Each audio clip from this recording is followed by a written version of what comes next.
Oh, Sony, how could you? How could you release this at a time when people are literally dying in the street, fighting for our lives, Sony?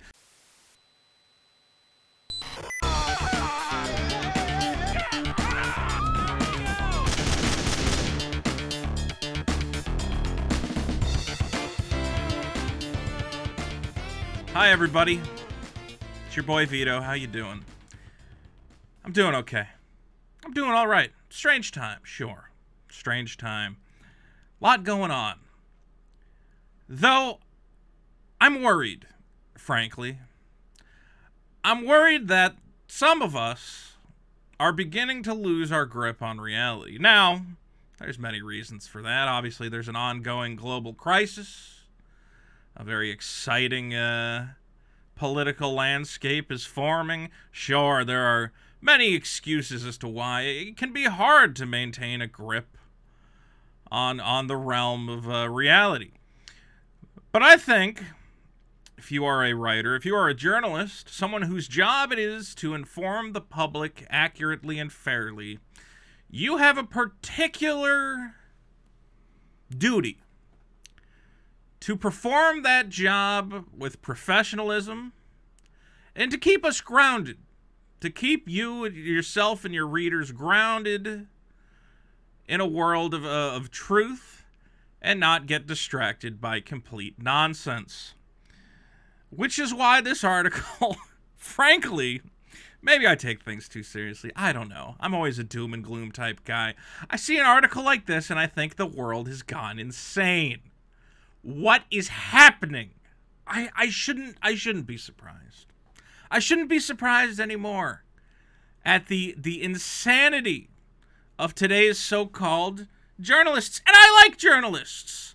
I respect the realm of journalism. But for every good journalist who sits down and seeks to inform the public with truth and wisdom, there is some weird psychopath, insane individual who, on the back of whatever crappy English degree, have stumbled their way into this glorified blogging position and are now poisoning the minds of anyone whose words they touch.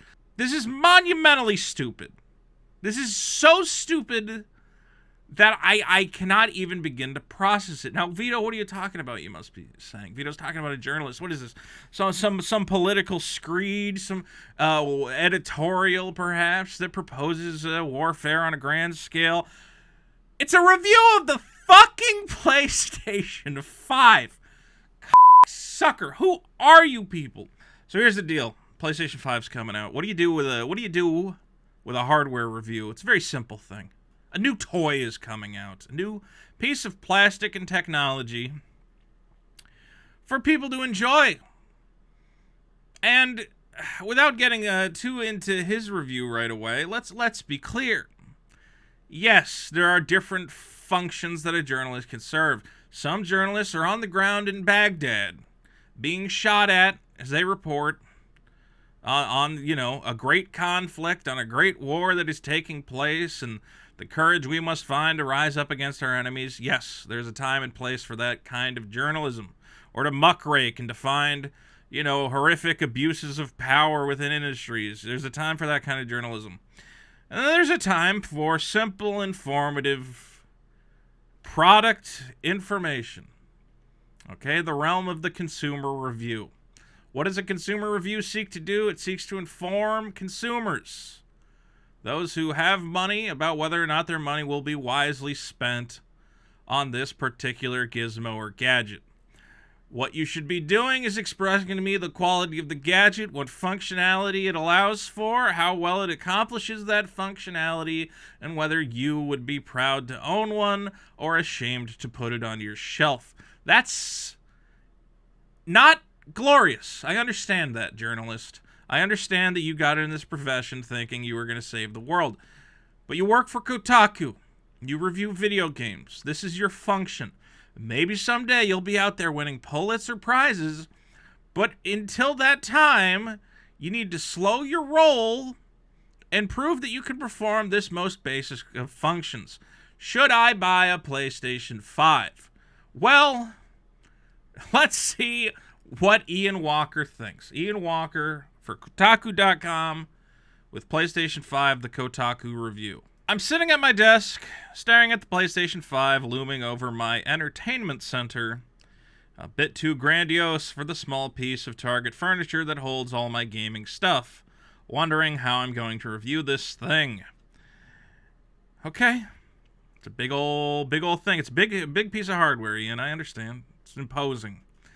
And it can be imposing to be in charge of the review of a flagship product. This is going to be a big article for Kotaku. Everybody wants to know if the PlayStation 5 is worth their time. You've been handed, in journalistic terms, an opportunity to prove yourself. And let's... Why did you do this? Why did you do this, Ian? Why? Why? I feel like I want to guide you, but I don't think you would listen. Ian continues. How can I review this thing? It is a daunting task. You want to get it right. How can anyone at this very moment in time review this thing? Right here. Here's our central thesis. How can anyone at this moment in time review this thing? Well, I can think of a way. Ian, I tell you what, you send me that PlayStation 5, you know what I'm going to do? I'm going to plug it in. I'm going to play with it. I'm going to try out all the features. And that's how I'm going to review it. I'm going to tell you, I like it. I like how the controller feels. The games are fun. Lots of things. Or maybe I won't like it. I don't know. I haven't touched a PlayStation 5 yet, Ian. But that's just my thought on how I might review it as a journalist. And so some of you may know, I was a game journalist for many years, and I treated that role. I understand you want to play around with the forum. Especially, I was working for sites that didn't get many views, and I figured no one was reading what I wrote, so I'd get a bit creative. I'd put a couple jokes in there. I'd start talking about my love life in a paragraph, because nobody was reading it. But I think once you get the Kotaku job, and you're pulling in a Gizmodo salary from Geo Media, and Jim Spanfeller probably paying you a good amount, I believe $60K maybe is going to be my guess, which is very good. You're living in New York, having the time of your life, working in the Kotaku offices. I think that's the time to nut up or shut up. Are you going to be an art school kid and write artsy-fartsy garbage, or are you going to knuckle down and be a professional? Ian chose a path. Let's see the path. So, now, to be fair, starts off like a good review. We have a number of... We've got some good stuff here. It talks about how it looks, how it feels, the fact that black strip going down it just gets dust all over it, which I don't like to hear that. Thanks for that information, Ian. That's interesting. I was also very interested to read about the controller and some of the load times.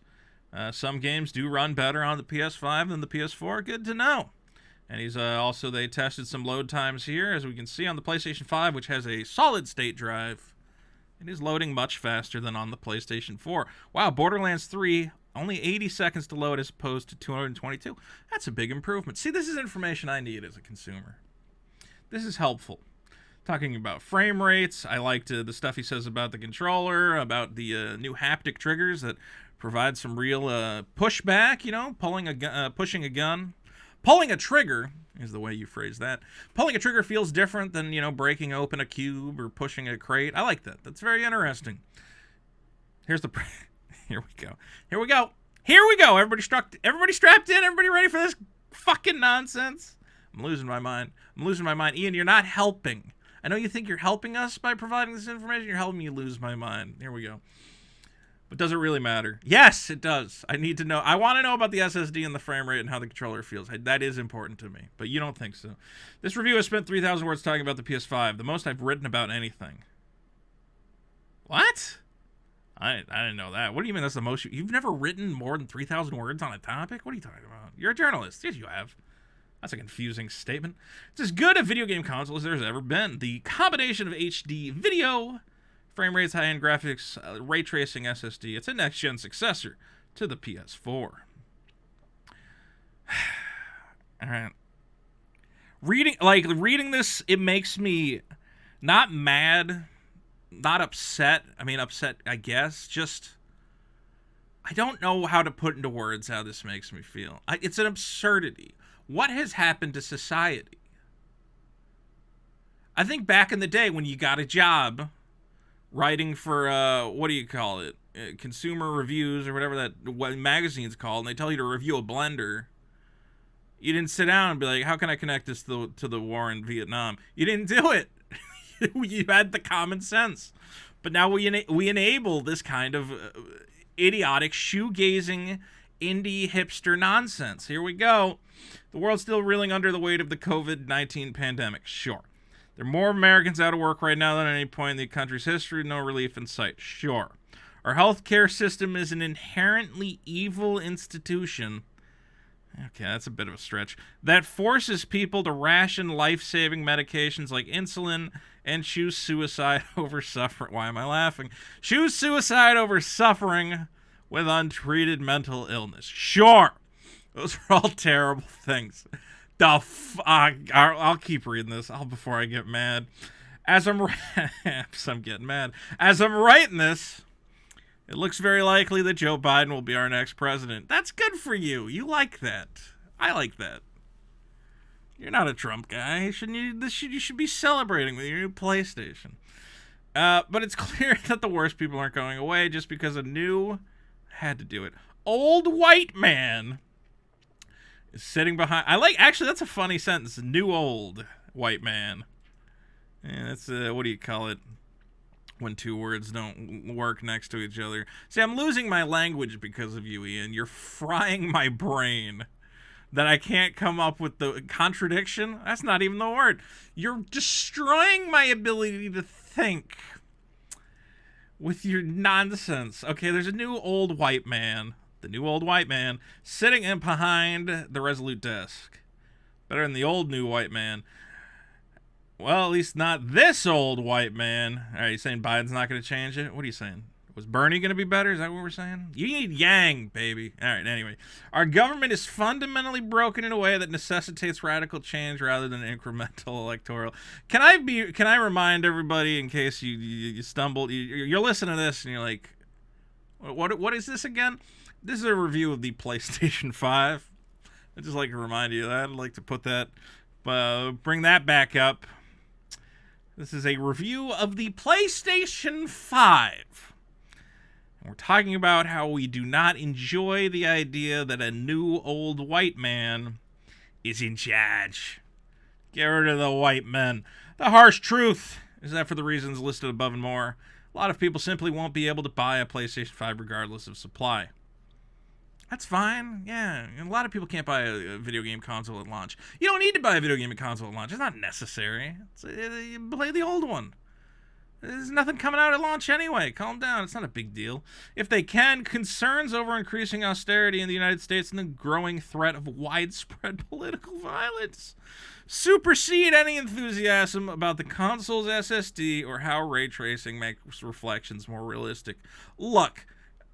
Let's finish the paragraph. That's not to say you can't be excited for those things. I am on some level, but there's an irrefutable level of privilege attached to the ability to simply tune out the world as it burns around you. Listen here, sucker. And I say that with love, believe it or not. You're always going to live your life on multiple parallel levels, right? Okay? Life is not a singular experience. There are stacks. At the very bottom stack, there are, my God, I need food and shelter to live. Okay, level 1. Level 2, I want political stability, a complex layer of government, whatever. Third level of needs, maybe 4th, 5. At the very last, sure. The very last tier is I want something to do when I'm bored. Okay, on the hierarchy of needs. I want a controller in my hand in the new video game. But just because we are on the most superficial layer when we're talking about the PlayStation 5, what do you feel, guilty? You feel silly? Okay? What is in your heart right now? Because this is an absurdity. Yes, you have to, as a human being, understand that ultimately, and I don't want to get too dark, I'll try to put it in a way that isn't too dark, but yes, ultimately this is not the most important thing in our lives. Okay, the PlayStation 5, we hype it up, and we get excited for it, and we argue about it, but ultimately we understand it's a video game console. We know. This is not our new God. Okay, God has not delivered onto us a new set of commandments. Thou must play the PlayStation 5. No. What I'm trying to say is that it isn't a form of privilege to get excited for the PlayStation 5. I can tell you right now that there are probably some kids in some war-torn hellhole that are very excited when their father arrives home with a new ball for them to play with, even though grandma died 2 nights ago in a horrific shelling accident. Okay? We as human beings are able to entertain multiple things in our heads, one of which can be dealing with our own personal traumas or the ongoing traumas of the world, the other of which can be excitement at the thought of play and games and friendship and fun. Those things do not contradict each other. It is a bizarre and frankly emotionally stunted reaction to think that anyone getting excited for the PlayStation 5 should carry some sort of guilt about it. Because ultimately this seems to devolve into you feeling sorry for yourself and assuming everyone should feel the same, and it comes off as embarrassing. Cringe. I know we overuse that word, but the cringe is real, Ian. As he says, I won't deny that video games can be an escape. Of course. I think we play video games because at the end of the day, we go, well, I deserve a break. I deserve a break today. I deserve the new toy. I'm going to have some fun. Why is it wrong that they're an escape? Let's find out. It feels great to lose yourself in a fictional world where you can fix everything. Some of us see a strength or personality trait in video game characters, what we wish we saw in ourselves. As much as it sucks for real-world problems to intrude on that space, I've found it increasingly difficult to focus on video games amid our current situation. Many nights, it's all I can do to play a couple runs of Spelunky before collapsing into bed for a few hours of doom scrolling and restless sleep. And I know I'm not alone in that feeling. We are collectively tired, and for good reason. Yes. You know what? I'm even going to empathize with you. I have found it hard to play video games lately. I have found it hard to relax with common distractions. As there are a lot of things going on, a lot of real-world stress, a lot of personal stress in my life, I understand that, Ian. Here's the problem. I, as a consumer, am coming to you for a very specific thing. I am coming to you for a review of a game console. Maybe I'm going through the exact problems you have in your life, and I understand and I empathize with them, but I don't want to talk about it right now. And I don't want to talk about it here, in this venue. Okay? There is a time and a place to discuss the idea that we are becoming detached from the things we love amidst a real-world economic crisis and health crisis. Yes. But this is not the time or the place for that. You, as a journalist, should be able to act as a professional rock for the rest of us, who in this time of ever-changing normality, where things can seem constantly shifting out of whack, I should be able to have something I can trust. And one of the things I would like to trust is that when I go looking for a review of the new PlayStation console, there will be a sense of normalcy within the fact that I am presented with pure fact. Here's how it feels. Here's what I like about it. You are part of the escape, Ian. That's what you don't understand. You are an entertainment journalist. No one is coming to you for your PlayStation 5 review to be some sort of editorial about the state of the world. They came to you seeking information, and you did a good job providing it up until this insanity in the closing hour, where you're beginning to suggest that we should feel guilty or bad about getting excited for the PlayStation. That it is a form of privilege to get excited for the PlayStation. Ian, one, that's an absurd accusation. It's absurd. It's not a form of privilege. Again, I think even the most destitute of people, even those in a terrible situation, you just lost your father, the real world is bearing down on you, I think you still want a PlayStation 5. I think people want the new game console, regardless of what horrible nonsense is going on in their own life. It's not us in a privileged position who get to enjoy a PlayStation. I think anybody would enjoy a PlayStation. Again, it's an escape from the nonsense. It doesn't erase the nonsense. It provides a temporary reprieve. There is value in that. You should accept that. I don't understand how you got this far as a game journalist without understanding the function that those things serve. You claim to understand it, but you are not providing that same function as a journalist. To not get too, wordy with it, you're bumming everybody the fuck out. Stop depressing your readers. What are you doing? Stop it. Sony and Microsoft chose a hell of a time to release their next generation video game consoles. I think the PlayStation 5 is a great machine, but it's tough to recommend when people are fighting for their lives while residing in the richest country in the world. Yeah, okay. Yeah, we're all gonna die. Fine. I'm not. What more can I say at this point? The level of absurdity, it's too much. If you're in the same boat, I encourage you to grab the console and see what it's all about. If you aren't, don't feel like the PlayStation 5 would change your life. It's a video game system and it's not going anywhere. I'm looking forward to a time when we can all chat about next generation gaming on equal footing without a dozen daily crises looming over our heads. Until then, let's focus on what's truly important, even if that means dipping out of the next gen hype machine for a bit. I want to go back to Vietnam. I'm thinking about Vietnam now. Okay? When the Vietnam War was going on, people were being drafted into war, forced to fight in the military. People were losing brothers and uncles and cousins daily.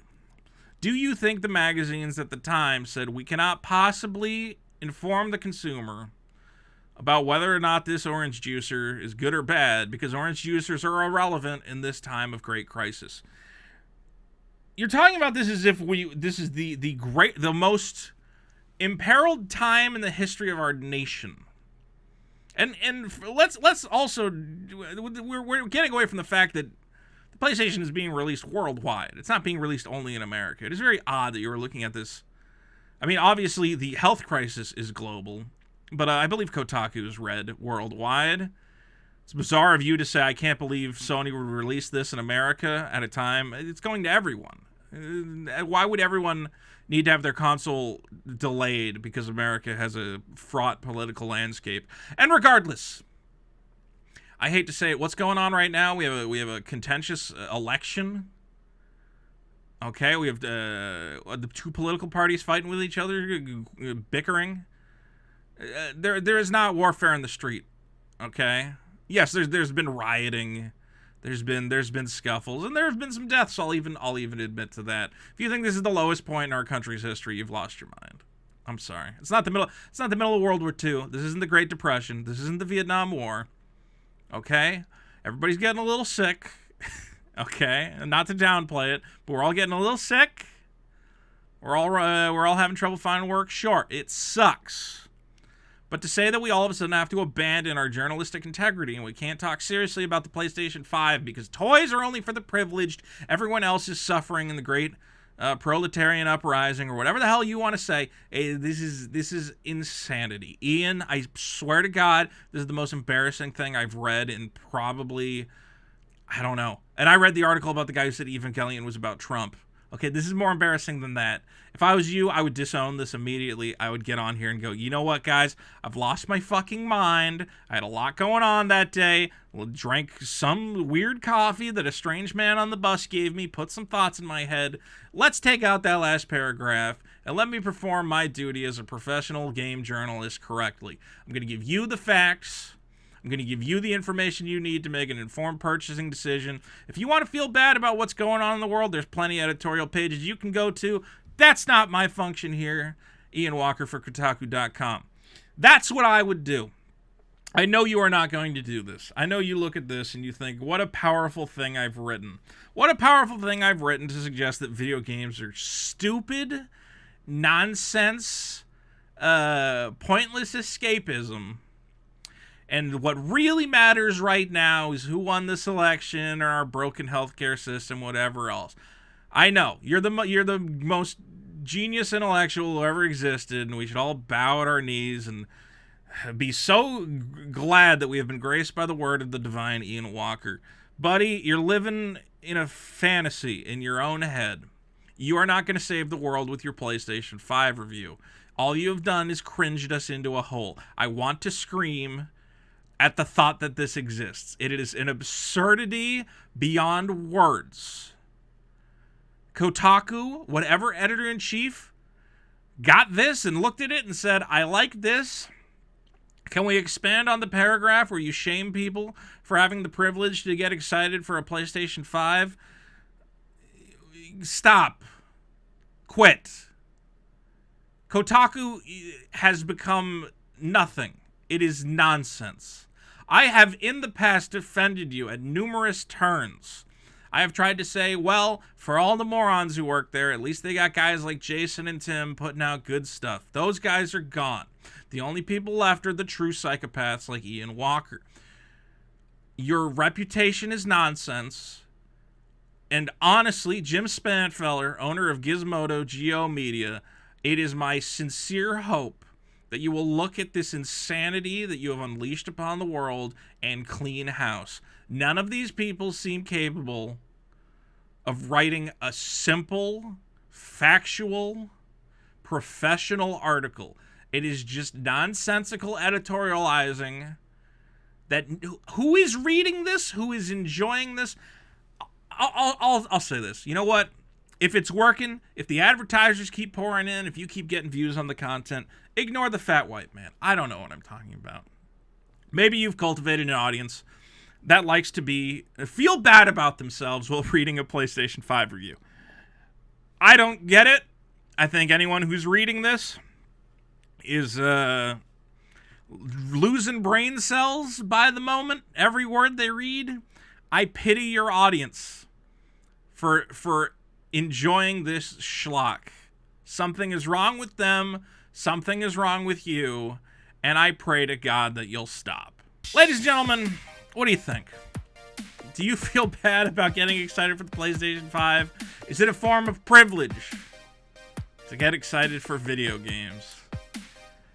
If so, let me know in the comments. Please educate me, as always. Please educate me, the dumb, privileged white man who does not understand the plight of the proletariat struggling to rise up in the face of Sony's horrific product launch. Oh, Sony, how could you? How could you release this at a time when people are literally dying in the street, fighting for our lives, Sony? We got more cool videos coming soon, guys.